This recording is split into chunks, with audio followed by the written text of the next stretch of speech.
अस्सलामुअलैकुम, मैं doctor GM. Qureshi. हालिया जो मानसून की बारिशों में इजाफे की वजह से जो हमारे पास वबाई अमराज बढ़े हैं, तो उसके बारे में आज हम डिस्कस करेंगे। मानसून की जो बारिशों का सिलसिला है, जो मानसून है, वो सीज़न जो है ना पाकिस्तान, इंडिया और एशियाई ममालिक के अंदर जून से स्टार्ट होता है और ये सिलसिला लगभग अक्टूबर के अंदर एंड होता है।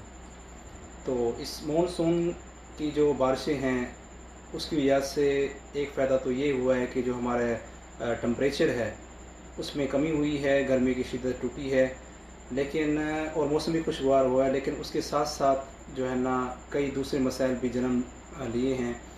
एक वो ये कि इसकी वजह से जो है ना हालिया दिनों के अंदर पाकिस्तान और इंडिया समेत दूसरे कई ममालिक के अंदर जो है ना जानी नुकसान भी हुआ है और माली नुकसान भी हुआ है। तो उसके साथ साथ पानी के खड़ने की वजह से मुख्तलिफ़ जगहों पे यानी कि जो हमारे पास वाटर टैंक्स हैं, जो खुले तालाब हैं, उसमें पानी के ठहराव की वजह से काफ़ी बीमारियों ने भी यहाँ पे जन्म लिया है। तो हम उन बीमारियों के बारे में आज डिस्कस करेंगे कि ये कौन सी बीमारियाँ हैं और ये क्यों होती हैं। तो बरसाती मौसम में जो है ना 2 किस्म की बीमारियाँ बहुत ज़्यादा अहम होती हैं। उनमें हम 2 कैटेगरीज़ में डिवाइड करते हैं। एक तो हमारे पास होती है वेक्टर बॉर्न डिजीज़ और दूसरी हमारे पास होती है वाटर बॉर्न डिजीज़। तो वेक्टर बॉर्न से मुराद है कि जो किसी चीज़ के काटने की वजह से होती है, तो उसमें ख़ास तौर पे हमारे पास मच्छर वगैरह होते हैं, और दूसरी हमारे पास होती है वाटर बॉर्न डिजीज़। तो वेक्टर बॉर्न डिजीज़ के अंदर सबसे पहले हमारे पास मलेरिया आता है, उसके बाद डेंगू आता है, और एक ख़ास किस्म की बीमारी होती है जिसे कहते हैं लेप्टोस्पिरोसिस या वेल डिजीज़ के नाम से उसे जानते हैं। और चौथी हमारे पास होती है वो हमारे पास फ्लू भी हो सकता है, और यानी कि चिकनगुनिया भी हो सकती है। ये भी एक ख़ास किस्म की बीमारी होती है। तो दूसरी हमारे पास कैटेगरी जो होती है वो होती है वाटर बॉर्न डिजीज़ की।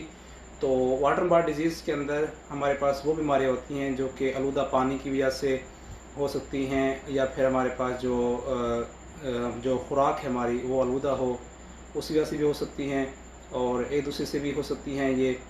तो इनमें ज़्यादातर ये चीज़ें होती हैं जो रिस्क फैक्टर्स होते हैं। तो उनमें हमारे पास जो सबसे अहम होती है वो हमारे पास होती है टाइफाइड, और उसके बाद हमारे पास लेप्टोस्पिरोसिस दोनों के अंदर हो सकती है। वेक्टर बॉर्न भी हो सकती है और ये जो है ना वाटर बॉर्न भी हो सकती है। तीसरे नंबर पे हमारे पास जो होती है वो हमारे पास होती है डायरिया।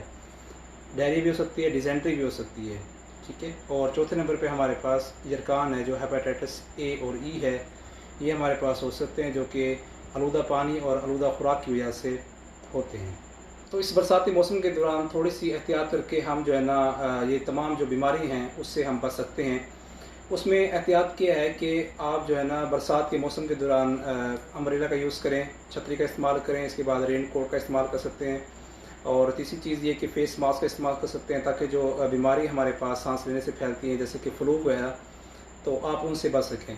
उसके अलावा जो है ना आप जो चीज़ भी इस्तेमाल करें, ये जैसे सब्ज़ियाँ हो गई, गोश्त वगैरह का इस्तेमाल है, वो अच्छी तरीके से पका के इस्तेमाल करें। और तीसरी चीज़ जो पानी है और दूध है वो ज़रूर पिएँ, लेकिन उसको उबाल कर पिएँ, ताकि जो जरासीम है आपके मैदे के अंदर ना जाएँ और मुख्तलिफ़ किस्म की बीमारियों से आप बच सकें। तीसरी चीज़ ये है कि जो बाहर के खाने हैं, यानी कि जो आउटडोर फूड हैं, उससे आप इज्तनाब करें, ठीक है, ताकि आप जो है ना हैज़ा वगैरह जो हमारे पास बीमारी होती है उससे ज़्यादा ख़तरा होता है जो बाहर के खाने हम खाते हैं।